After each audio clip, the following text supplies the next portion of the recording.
ఇండస్ట్రీలో అంతే, ఫ్లాప్ వస్తే పట్టించుకునే నాదుడు ఉండడు. అదే హిట్ కొడితే కాస్త రిలాక్స్ అవుదామన్నా తీరిక ఉండదు. వెంకీ అట్లూరి పరిస్థితి ఇలాగే ఉంది. అఖిల్తో మిస్టర్ మజ్ను చేసినప్పుడు తన మీద చాలా కామెంట్స్ వచ్చాయి. విదేశాల హ్యాంగ్ ఓవర్ నుంచి బయటికి రాడని, అందువల్లే ఫ్లాప్ పడిందని కాస్త ఘాటు విమర్శలే అందుకున్నాడు.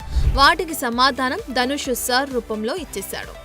ఇక తమిళ హీరోతో తెలుగు స్టైల్ సినిమా చేసి 2 లాంగ్వేజెస్ లో హిట్ కొట్టడం చిన్న విషయం కాదు.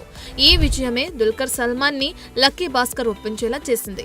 దీని సక్సెస్ థియేటర్ నుంచి నెట్ఫ్లిక్స్ దాకా మారుమోగిపోయింది. ప్రస్తుతం సూర్య 46 పనుల్లో బిజీగా ఉన్న వెంకీ అట్లూరి మరోసారి సితారా బ్యానర్ కే పనిచేయబోతున్నాడు. ప్రీ ప్రొడక్షన్, కాస్టింగ్ పనులు జరుగుతున్నాయి. రెట్రో రిలీజ్ అయ్యాక దీనికి సంబంధించిన అధికారిక ప్రకటన వెలువడొచ్చు.